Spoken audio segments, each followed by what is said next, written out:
Hey guys, welcome to Abby's Auras and welcome back if you've been here before. Please make sure you're hitting that subscribe button and the bell icon so you don't miss out on any of my future videos.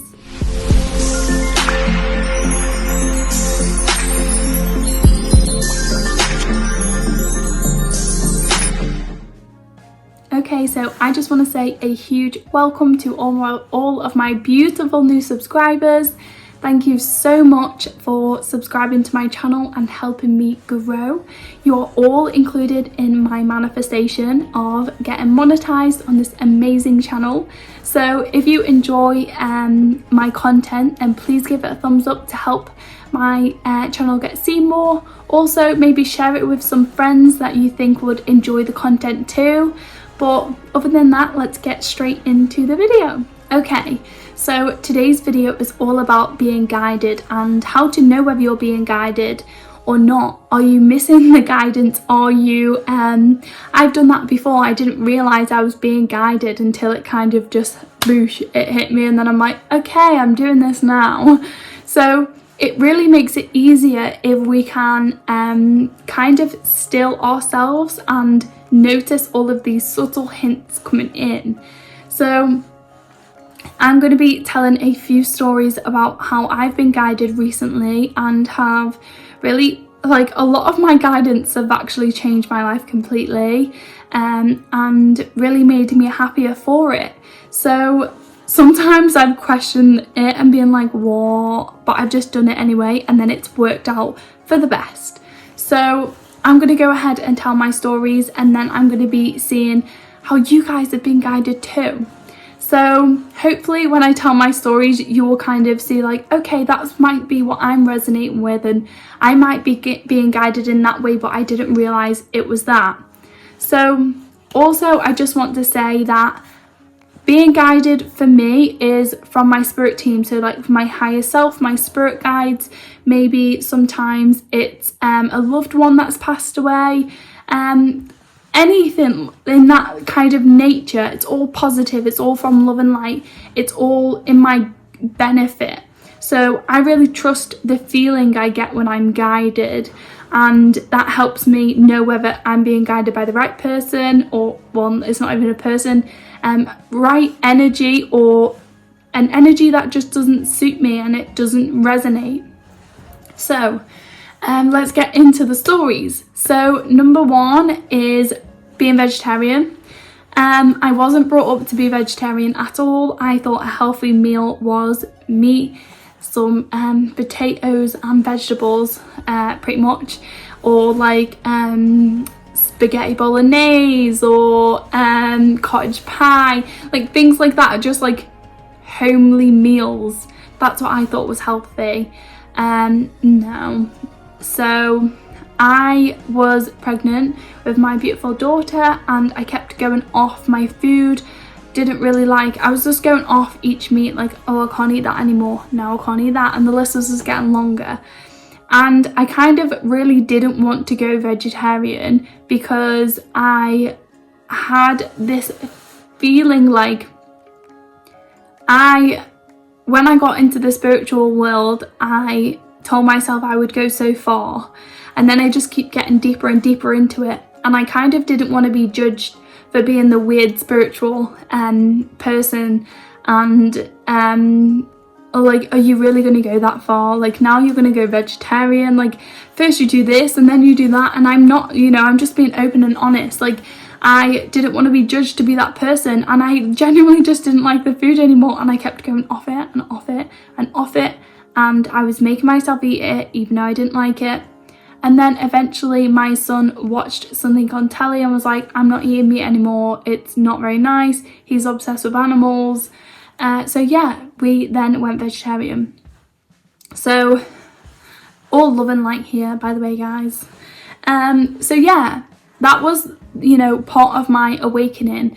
I was asking my spiritual friends, like, have any of you guys started to not want to eat meat? Like, is it a spiritual thing? Is it just because of the pregnancy? Like, what is it? And I was trying to seek validation. That's one key thing that I've been doing recently, and I'm trying to see when I'm doing it so I can remove that energy.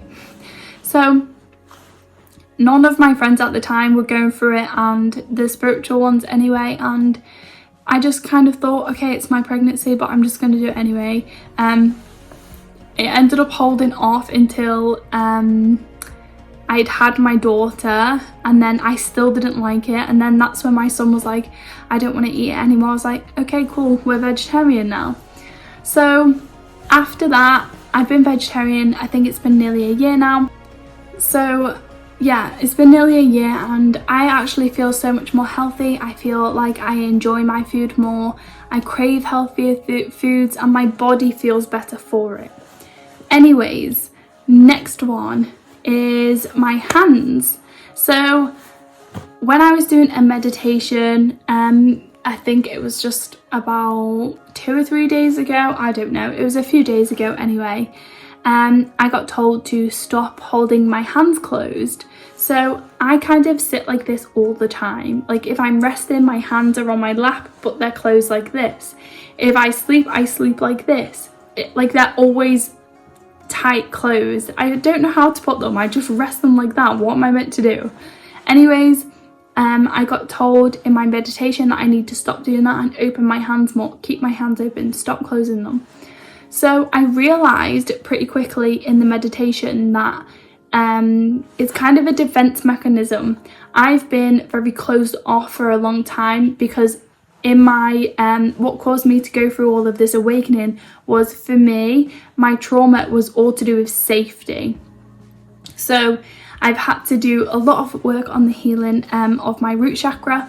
So as I move on with my healing, the big things seem to have gone, but then I noticed things still, like I noticed as I got told that, okay, I'm kind of guarded still, I'm protecting myself all the time, and I need to just let go and trust.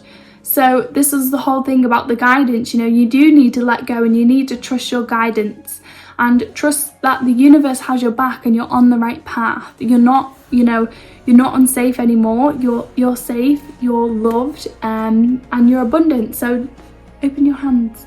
Also, this has really helped my hand chakras open. They've been warming up a lot, and I feel with my healing it feels a lot stronger. I would say, I don't know if I'm even meant to say this, but I would say I had pretty strong healing anyway. It just came very natural to me. So I'm guessing in a past life, well, I know one of my past lives, and I was pretty hands-on with the healing, so that's why I'm thinking it just came so natural. So yeah, it's opened my hand chakras massively. So I was guided to do that, and I did it. And even sometimes now I find myself, I do it and I'll quickly do this, and without even kind of thinking about it, it's like my subconscious is already recognizing it straight away. Insane. Anyways, next one is my hair. So if you've seen my recent videos, you will see that I had very long hair. I manifested it that long. I've been doing scripting to make it long and healthy and beautiful. It worked, it was super long, and now I've chopped it all off. So last night in my meditation practice, I have been doing meditation and breath work at night while I'm on my own, and you know, the kids are in bed and I can center myself, and I've been really strict with myself this time, and I'm like, no, I need to take this time to myself because I'm going through another stage of awakening and I feel like I need that grounding. So as I was going through this meditation, they told me straight up, cut your hair. And I seen it being so short, and I was like, what? Hang on, what? And I kind of just listened. I felt what I felt, and they've been guiding me. I've learned recently that my hair is related to my crown chakra. It's kind of an extension from your crown chakra. So take care of your hair, take care of your crown chakra. Neglect your hair, and you know, it makes it a little bit blocked and, you know, not working as good. So yeah, I also got told by one of my cool friends on my Instagram that it was actually like an antennae as well, so that was quite cool. So anyways, I've been bleaching my hair for a very long time, and it was very long, but it was just built up bleach and built up bleach and built up bleach. So if you think about it, if this is an antennae for the spiritual realm, let's say I'm on the phone here and there's a cord, and then this is the spiritual realm on the other side of the phone. Hello, yeah, you don't get what I'm saying because you've frazzled the cord. You've literally bleached it that much. It's so unhealthy and so damaged that you can't connect as well. So yeah, that's essentially what I've done to my hair. If you see it as an antennae, then we should really be taking care of it. And intuitively, I just knew that, okay, I'm going to cut it all off so all of the bottom has gone, and you know, it'll be healthier, and when all of this grows out, this will be cut, so I will only have the top that is my natural hair.